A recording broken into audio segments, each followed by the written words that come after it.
Chris, What is up, man? dude, just so glad it's the end of the week. What about you? Yeah, no, I feel exactly the same way. It's been one of those weeks, huh? How you been? Man, we're good. Monday. So Shannon's got like 6 weeks left until baby. And so Monday, they're like, hey, we think you might be in labor. Go to the hospital. We're like, Oh uh-oh. man. So we went up there like, no, you're good. Head home. So like that set the precedent for like the rest of our week. So Well, yeah, I can imagine. But everything's good, it sounds like. yeah, we're good. We're just holding on, hoping we can go another 6 weeks. And Yeah, yeah. Well, we have a new guest host in 6 weeks, yeah, you probably that are like, crying in the background. yeah, that are, and I might just record it like from the delivery room. Yeah, there you go. Shane would Just be stoked. you hear the doctors and everybody in the background. Everyone, please shut up. I'm recording a podcast episode right Could you now. be quiet right now? No, man, it's been a good week. Other than that, and so like last night, so I've been working on my app some, just like when I can squeeze like 30 minutes out of the night. Mm-hmm. So last night I stayed up like an extra hour, got in bed at midnight, and literally like as soon as I put my head on the pillow, our son was like, ah, and I was like, no. And that little dude was up till like 4 a.m. And Oh, we were like, jeez. cool. Like he went back down, and then at like 7 a.m. he's like, all right, let's party. And we're like, dude, come on. So anyway, just adult life. Yeah, well, that sounds like a little stressful, huh? How are you doing? I'm good. I also have a crazy story this week. Like 1 a.m. on Tuesday, I think it was. My cat ran up to me, and I was sleeping in bed, and dropped something, and I look over, and it looks like a worm or something, and it turned out to be like a baby snake, and I have no idea. He's an indoor cat, so I have no Nope. idea where he got that from. Nope. But yeah, it freaked me out that I really had trouble sleeping like pretty much every night since then, just because I'm like constantly looking around for other random stuff like that he finds. I don't know where. It must be like a gap in one of the doors or something that he found it from. I would rather have my situation than your situation. Yeah, I yeah, would. it's weird. I'd never go to sleep ever again. Yeah, it makes it pretty tough, but yeah, that was certainly the weirdest thing that's happened so far, I think. Oh no, thank you. Anything else? Anything good? Oh, nothing too much new. Been just working on a bunch of the same old, trying to get. I'm gonna try and start doing like, Go Rails is sort of mostly intermediate content. There's a lot of that. Building features. I kind of just expect that you know how routes and params and stuff like that work. But I think I might start expanding some of that content, doing some more beginner stuff. There's a lot of random questions that I get like that, that come up that are like, someone does a active record query and doesn't understand that there's two types of results. You can get like effectively an array or a single record back. And so, some of those things trip people up. And clearly, like, my content ends up covering or being interesting to those people who haven't learned that stuff yet. So I'm going to try and bridge the gap and, dive into some extra content soon, I think. Or just kind of expand what I'm currently doing. So that should be fun. But yeah, not a whole lot else that's new. No, that's awesome. That's like when I was like trying to figure out like if I want to like make content. Like beginner content was like super super fascinating to me. Like I think that there's a lot of good content out there, um, but it's kind of spread out. So like if you could like if Go Rails could be the place where you get like beginner and intermediate, like that'd be baller. Yeah. And I originally started with like I think it was 5 episodes that were in the very beginning that explained a few things. Like I was just trying to shine a flashlight in the dark corners of common things. And one of those was like the params hash.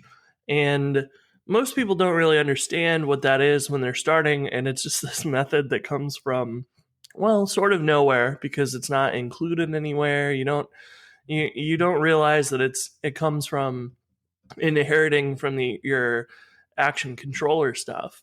So I just explained that and was like, look, this just does a couple things for you. It looks at the form that you submit. It looks at your routes for any options that you have in there, like ID or whatever. And then it looks at your URL for any params in that. And then it just pulls them all together and makes them easily accessible to you. And excuse me, a lot of people found that really handy. So I want to try and cover some more of that stuff, like the basics, but explain sort of how they work to hopefully give a better perspective. Because a lot of people just teach how to use something like the params hash, but they don't really explain where that comes from. And so I like, creating content like that seems to sort of explain the why as not just the how to use it. Yeah, no, that's awesome.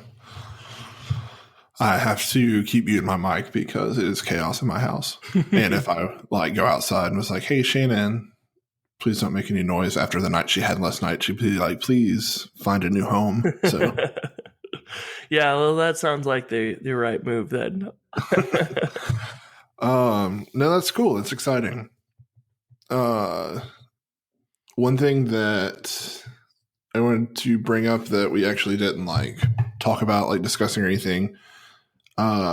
Did you see Schneems and Sean Griffin's tweets yesterday about improving? I think it was Try President, one of those. Yeah, it was Try, which was really good. And what was he doing?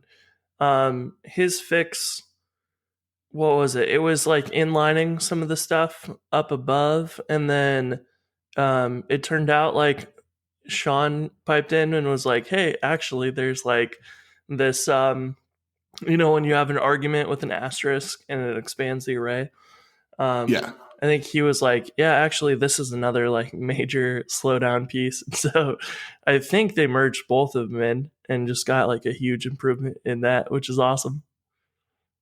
Yeah, it was I got this 30% faster, and Sean's like, "Well, I added another 20%. And it was combined, we made it 50% faster. And I was like, that's so awesome. Yeah, because it's fantastic. I don't know. It's just the little things like that. I think about as much as I use those kind of statements in my Rails apps, which don't at me. I'm one of those guys. Yeah, I don't know. The more just free things we get like that is, I will never complain about. I will always be grateful for. Yeah, I agree. Those are one of those things too that are things I wouldn't nitpick early on, but when you're in a framework as big as Rails or whatever, then it makes sense to nitpick the sort of well, if we inline this code, it may not be maybe as clear or whatever, but it does allow us to get a performance improvement. And so that, is one of those good examples of they didn't optimize it until now. And they didn't, early optimize that. But Rails, I guess, internally uses Try quite a bit here and there. And I don't really use it myself that much, but it definitely does come in handy once in a while. Yeah, and I think it was 2.5 or 2.4 we got that built into Ruby, not actually calling Try, but what's the actual name for it? It's when you use the ampersand dot. It's a safety check operator. Oh yeah, I know what you're talking about. And it's similar to using dig on a hash to go to the main. Yeah. Yeah, I don't remember the name of that ampersand dot thing. I always forget that one. I don't think I've really ever used that since it came out. So I am Team Rubocop, and that is like one of the things it'll tell you is if you're using the version of Ruby that's introduced in. It's like if you do a check where you say like if variable and variable dot, it'll be like, hey, just use this. And it's like, okay. And it cleans up your code. It's really nice. That's really cool. That reminds me of the presence method, which is really handy too, which like checks if something is present and it returns that as the value, which is sweet. Yeah. Yep. What else was I going to mention? Speaking of performance, I'm just like all these things are coming to my mind. So like I mentioned, I guess like a few weeks ago, maybe like a month ago, like I was working on performance at work. Mm-hmm. Yeah. Then one of my side projects, or the one that like I actually still do work for, that's not like my own side project, just started like out of nowhere. It's just like this app has 500s everywhere, and like memory usage was going through the roof, like out of nowhere. And so I've spent the past week applying everything I learned at work, which is a lot of caching, but like response times went from like 2 seconds down to like we're on average now like under like 100 milliseconds. It's awesome. Oh, that's great. It feels really good. Do you know what happened in the first place for it to like spike up like that? Don't know, because the change that I made that would cause that was like in January. So I wonder if it was like maybe server related or something, like running out of like maybe there's a memory leak or something and it started to use up all the RAM or whatever. I don't know. Yeah, I was relying on like fragment caching. Mm-hmm. So like I was just loading a query and I wasn't doing like includes on it. So I would just like, because I would just cache all the like, when you loop through it, I'd cache each record in the view. And then, but on certain areas, there were just too many records for that. And so like it was causing just massive memory bloat. And so I ended up actually like Russian doll caching those. And that's what just brought everything just like way down, and like I could sleep at night again. It was nice. Well, until earlier this week, right? Yeah, maybe I'll never sleep again. Yeah, that I really like the Russian doll caching stuff because it just ends up being so effective. You know, like you cache each individual thing, and then when you need to bust one, you bust that and its parent, but its parent's got all of them cached except for one item, which is awesome. And that's one of those places too that that DHH once talked about, like, it turns out like what was it? Eager loading everything is maybe not a good idea if you're going to use Russian doll caching, because then you load all the records when you only needed to really load that one that was expired or needed the cache busted.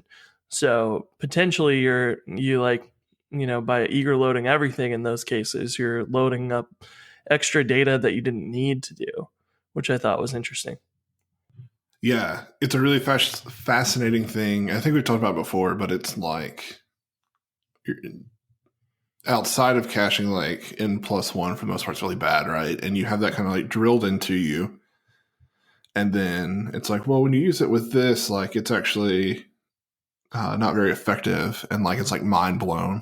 Mm-hmm. What do you mean N+1 is good in this? Like, yeah, isn't it funny how that how sort of like people's rules about programming and stuff are so strict, and then the deeper you get into programming and like building things, like the more you realize like, no, actually that's useful in certain cases, but not all of them. And you end up eventually almost no matter what, you will figure out some case where you shouldn't actually follow like mainstream advice. I think that's fascinating. Yeah, I've been thinking about like, so when I first got into programming or when I first got into like server side programming, like Rails was like awesome because it allowed me to learn like programming without having to learn the ins and outs of like every little thing. And then after like I got past the beginning part, I was like, I want to learn how to do this really well. And so I was like, I need to learn these design patterns. Like I need to learn like what's like right and wrong. And then now I'm kind of at a point where I'm like, it works. Like the code works. The code like is air quotes like good enough. And so I'm finding myself like, I'm not saying like those things are bad. Like I'm actually like one of the tabs up on my computer is Martin Fowler's refactoring book. He's coming out with the second edition. Oh, cool. Yeah. But I don't know. I find myself like reaching for those or obsessing over those things less. I still reach for them, but I don't try and like, the more I like obsess about them and try and make my projects like always conform to them, like, I don't know. Yeah, I think I get what you're going for. What was funny was like my experience learning to code was in sort of, I mean, it was probably most of it was done like in high school where I was trying to learn Python and build some stuff. And like I built an IRC bot and similar to what you do in like Rails where you have like, you know, you do a fair bit of little small meta programming just to call the correct methods and whatever. One of the things with the IRC bot was like, you know, you create this connection to the IRC server and then they send you these commands. And the first word of that command is the one where you want to handle things differently. And so it's sort of like your routes. And so when I was in Python trying to build this, I was like, you know what would be nice? I wish I could just take the first word of these commands, chop it off, and then call a method with that name. And the only way I knew to do that in Python was to create this giant case statement or like an if statement. Either way it worked, but I knew that that wasn't great because it was like case when direct message called the direct message method, and like everyone was clearly like, you know, duplicating sort of what was going on. And I could never put my finger on, like, I knew there had to be a better way to do that, to like just magically call this method by name. And it wasn't until I started to read the metaprogramming Ruby book later on when I got a Rails job that I realized, oh, I was trying to do metaprogramming.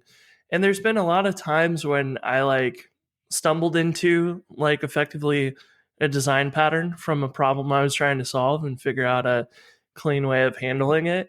And I've felt like that was probably my best way to learn it because I ended up learning it extremely deeply. And then I find out about the design pattern and I'm like, yes, I get it. And I don't have to read a book on it or whatever. And it's probably learning it the hard way. But I felt like I knew these things in and out because I sort of discovered them as I was coding. Yeah, that I'm really fuzzy with words today. That is what I'm trying to say. Like, I spent a lot of time trying to learn things, like learn design patterns and learn solutions to problems I really hadn't experienced yet. But then I obsessed over them and tried to implement solutions to problems I didn't have yet in my code. Mm-hmm. Yeah. And so like I really do think design is really important. Like I just gave a talk on that recently. But I think trying to preemptively design a problem you don't have is taxing. And that's kind of like I'm trying to get out of that now, and sometimes it leads me to care a little less about design, which isn't necessarily good, but I'll choose code right now that ships over perfect code. Yeah, and that's been a shift of mine too, you know, like getting stuff out the door tends to be more of a priority. I know that I can go back and refactor things. So I especially as sort of a bootstrapped entrepreneur, like number one priority is you got to pay your rent. And so, most of the time you're like, look, I'm going to maybe not fully write this code perfect, but I'm going to get it out the door. And then if people start using it, and then I'll go back and fix it, and they will definitely tell me what parts are broken. And that's just like, good incentive for me to ship stuff rather than trying to polish them and make them perfect. And I see that as a fairly common sort of approach that people end up doing. The more they go and build stuff, it just ends up being important that you get stuff that people use more than having perfect code with 100% test coverage and blah blah blah. And it just ends up, that's not the code that makes money. The code that ships is the one that makes money. Agreed.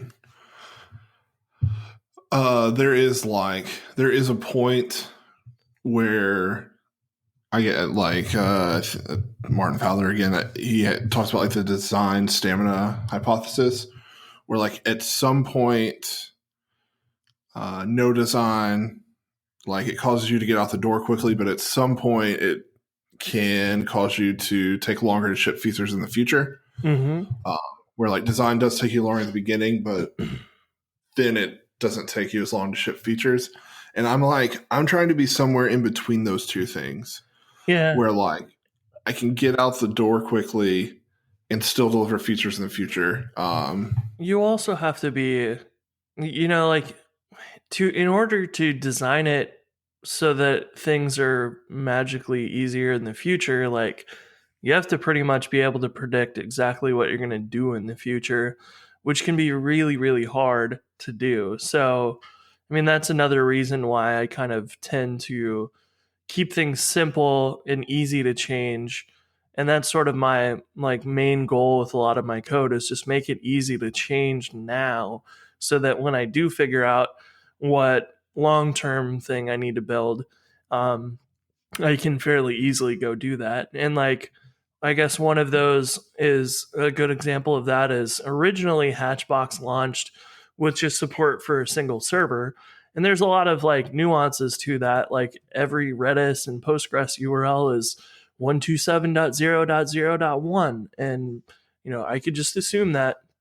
But then switching to clusters, like most of the code stayed the same, but I had to then go make each of those chunks interchangeable. So now I had to say, well, instead of 127 for your IP address, we need to actually, look in your cluster, see if you have, or find the Postgres server, and then use that IP address instead. So I could easily rip out those little parts and add support for that. The thing that didn't really work out so well was the controllers and stuff. I had to rewrite like all of those to then go, I did nesting where I had, and a server has many apps, and then there's nested routes for that. And then as I changed that to cluster has many apps, I had to rewrite like every mention of server, change it to cluster, change the routes. That was kind of that was one that didn't go so well, but all of my code for managing the servers and deploying apps and all that went fairly well. But yeah, that was kind of a, as I got into it, I was like, man, I can support clusters pretty easy. And then I got to, oh crap, like changing the UI for this is going to take a long time. And it didn't take terribly long, but it certainly, I noticed my like productivity slowed way down when I had to go and address all of that, because that one was the one that I hadn't really designed well for change. Yeah. And like when you were talking about that, all I think about is how good practical object-oriented design in Ruby, that book, is for addressing stuff like that. And it's not like necessarily throw all the design patterns at the thing. It's like just like here are things you can do to think about long-term changeability. So yeah, I haven't read that book, but I've heard it's a good one. I mean, I really haven't read. I think Metaprogramming Ruby is like maybe one of the two Ruby or Rails books that I've ever read. I like haven't really read too many. And even when I had Python, when I was learning Python, like I bought this little tiny Python reference book that had like printed out all of the methods that are available in Python or whatever, and that was about all I really had. Um, so yeah, I should probably pick up some of those books and give them a read. I've read the first 2 chapters of many books. Well, that counts as reading it, right? You can just mark as read and you're good to go. My child just threw himself into my door.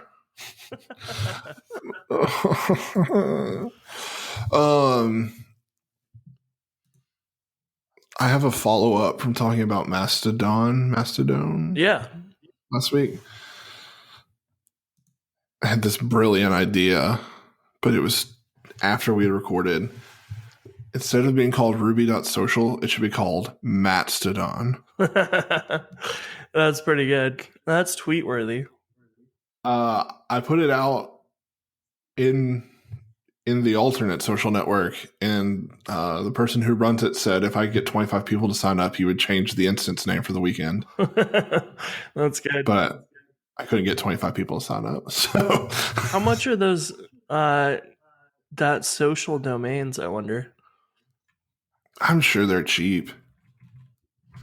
Yeah, there's so many different. It's funny, like they've added so many of those domains that you can buy now, but people still don't really buy a whole lot of those ones that are too far away from the standards. Like you see IO and LY. LY is not very much anymore, but startups are doing IO and LY quite a bit. I tell you, so the app I'm building is called Smoked, SOMKD, and I picked up smoked.app. Oh, yeah, I've seen .app. That feels like a good fit because it's an app named Smoked. How much are those? I want to say I paid I don't remember. I want to say it was like $49, but that might have been for the .io. So yeah, I can't remember. Yeah, IOs are fairly expensive, but yeah. You see all that post on Hacker News earlier this week about Rails and its relevancy? I did. Did you read the article? I didn't. I did not. I started to read the Hacker News comments, and then I was like, all right, I got to get out of here. It was a dumpster fire. Yeah. I read the article. So the article appeared on maybe Reddit, and I read through it. It was really long. So like maybe a third of the way through it, I started skimming through it. And then I was like, okay, like there were no comments really in Reddit. And I was like, well, this is done. Like, cool, good read. And then the next morning I woke up and it was like 300 comments on Hacker News. But yeah, I felt like I was just reading kind of the same thing that I've been reading for the past X number of years when stuff like that comes up. Yep. It's like there's the one group that's like Rails and Ruby suck and this is why, and there's the other group that's like Rails and Ruby like don't suck and this is why, and then there's the people that are like I just use my tools. Right. Yeah, I mean that seems to be represented like perfectly every time. Those groups are hilarious. I mean, for me it's just like, look, Rails and Ruby allow me to build stuff pretty much faster than anything else has ever let me do that. And I'm just looking to finish ideas and like put them out in the world. So, it allows me to do that really well because I'm not building some like, crazy DevOps thing that would be better in Go or whatever. I'm building web apps and Rails is fantastic for that. So, yeah, reading those comments are hilarious. DHH tweeted that one about that it's going to be hard to find developers and only getting harder by the day. He's like, yeah, because they're all seniors at this point. Like people that use Rails have been using it for a long time, and they're building like awesome stuff. Like there's not a whole ton of beginners like there is in React, or whatever Node, And I was like, that's a great point. Like, we don't see as many newcomers to the language, which is a little unfortunate. But it is a good thing for the maturity of the framework, like in the community. Like we're getting good, like really good. We've had so many, if you look around, like how many gems do a feature you're thinking about adding? Like there's almost always a gem, which is awesome because you can't go to other frameworks and stuff, and do that. Like you've got to go create stuff from scratch. And maybe you don't want to use the gem, but at least you have an example on how you might approach it, which is great just to reference. Well, even like the abandoned gems, and I use that term kind of like loosely, like for the most part, still just work. Like, Yeah. And that's kind of a testament, I guess, to like Ruby itself. But yeah, speaking of, not necessarily abandoned, but one that just works is recently I was adding support for delayed job to Hatchbox, and I don't know exactly why they have these two commands. Like you can run rake jobs work, which is cool, but that only runs a single thread or whatever. So you can't like process multiple jobs at the same time with that. And so I was like looking at, how do I make it run like Sidekick, but also make it configurable in a really easy way. And I didn't want to have like, I don't have the same support like for a proc file like Heroku does. So I actually went and ported over quite a bit of the configuration code from Sidekick over to delayed job. So now you can specify a delayed job.yaml file and specify which queues and how many workers you want and whatever. And the only unfortunate thing was like delayed job hasn't had any commits since like February or something, and there's just not much activity on it. So while I can make that contribution, may never get merged in. So that's one of those things that's like you're starting to see that a little bit more often. People move on. It got me thinking about how do we build a better process for those projects to be handed off? Like we naturally have this extra restrictive like thing right now where the authors, have to give permission to someone else to be a committer on the project. And yeah, you can fork it, but you can't make any releases to Ruby gems, which is what people will always feel safest with. Like if a gem version is released, that's much safer than using somebody's fork from GitHub who might push up extra commits that break something or whatever. We need something better to handle cases like that. It feels like, Yeah, no, I agree. It is scary. Like when you in your gem file are like gem GitHub and just some randos repo. Yeah, I'm hoping that that feature gets merged. It's another good one that like, with Sidekick, you can commit your development, your staging, your production configs on like how many workers you want to run and what queues and all that. And it's nice to be able to commit that into your repo. So I'm hoping that, forget it's Collective Idea, it's the group or whatever that currently maintains delayed job. I'm hoping they'll merge that in sometime soon for people, just because I think it'll be useful. So, yeah. So I'm gonna go off the path here a little bit. All right, let's do it. All right. So this morning, at like 2 a.m. when I was laying in bed, I read this article, and it was like the Surface Go versus Microsoft Surface Go versus like an iPad, and I was like, yeah, this sounds like it'll entertain me for a little bit. and it like made me really want to Surface Go. Oh yeah. This is explain what the Surface Go is. So it's like a 10-inch Surface that runs Windows S. What's Windows S? It's like, I don't know the exact details of it, but it's like it's a version of Windows that Is it maybe like I guess the S stands for Surface or something? Maybe it's something like a touchscreen enabled Windows or something.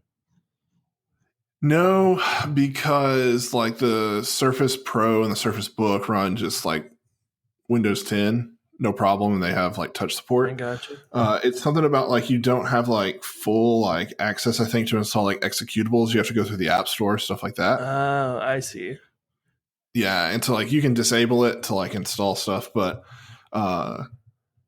the problem I have with my iPad, I just turned around and looked at it, but you couldn't see that, is that like I just don't feel like productive on it. Like I can't write code on it. I can check email, but I do that pretty well from my phone. So pretty much the only thing I use it for is on trips, like to watch movies. Yeah. And even then I'm finding like my phone does that okay. So on flights and stuff, I end up with like my laptop, my iPad, my phone. It just feels like overkill. And like I thought my iPad might replace my laptop. Silly me. But with this person was talking about how like they installed Visual Studio Code and PHP Storm and on the Surface Go, and was like, this is like the perfect like carry around device because it has really long battery life, and like I can do real work on it, and it's the size of an iPad. And I was like, bingo, that's what I want. Yeah, that's pretty interesting. I had a 13-inch MacBook Pro a while back, and I sort of felt like that was, it doesn't arguably have the touchscreen, which can come in real handy sometimes, especially if you're like not doing work where you need to type much. But yeah, like that, I like that 10-inch size. Like the 13-inch laptop is closer, and the MacBook Air certainly gets close because it's so light. But yeah, compared to like a 15-inch laptop, I've got the iPad Pro, and like I feel the same way. Like I put it in my book bag the other day, or my backpack, and it was like, oh yeah, I haven't used this in like 2 weeks, so it's dead. And it just ends up being like, I want to take notes on it more and stuff, but I just don't, because it's not, I don't know. It's not for the keyboard and stuff. In the case is not bad. But like the Surface has like an actual touchpad in their like case thing. And yeah, it's a touchpad, like a keyboard that actually has like more travel to it. Yeah, it's like a real sort of want to be laptop, which I think is striking the balance really well. Yep. Yeah. Do you remember those netbooks back in the day? Oh yes. I had Asus Triple E or something. And man, that was so much fun, but it was like the keyboard was so cramped because it was like a 7-inch laptop with like a 6-inch screen or something. Man, those are fun. But I think I bought that one because it ran Linux by default, I believe. And it had some awesome like Wi-Fi adapter that you could use for like cracking Wi-Fi networks and whatever, which I was having fun with at the time. It was like the perfect little portable device that you could just close and run away because it was so small. I hackintoshed a Dell netbook one time. Oh, that's cool. Yeah, it was like, it wasn't mine, it was my friend. So like I had little risk involved, or I had no risk because it wasn't mine. Yeah, that was fun. But I super digress. Where I was going with that is, before we started this, I downloaded Windows 10 and I'm going to install it on my Mac and see what it's like. I'm going to like, it's Friday. So maybe this weekend or like next week, I'm going to try and spend the whole week like programming Ruby in Windows and see how it goes. That's going to be interesting. I predict that you'll be using the Windows subsystem for Linux pretty fast. Oh, no doubt. That was my plan right away. Yeah. I didn't even entertain another thought. Yeah, I installed Windows on my desktop because I built a machine just to like, store all my videos and all this stuff. And I installed Windows on it, and all I remember is like, because I haven't booted into Windows in a long time, I dual boot it. And yeah, I remember just spending like, a good 60% of the time or more of just waiting for updates to install and it to reboot again. And, just the regular old Windows, like install updates process. And I was like, this sucks. So I pretty much never like went back into it. Yeah, I haven't really like honestly used Windows like as a daily driver since 2003 is when I got my first Mac. So it's been a long time, but I don't know. I figured the most like I'm all about risk today. The most low risk thing is to just install it on a computer I already have instead of going out and buying a new machine. Yeah. And I mean, you could also, if you wanted, do like a virtual machine, but that's not quite the same experience. Yeah, I actually downloaded Parallels, maybe. I think it was. Parallels took 10 minutes to download. It's 190 meg. The 5 gig Windows 10 took less than 5 minutes to download. So I don't understand. It must have a terrible internet connection. What is internet? That's funny.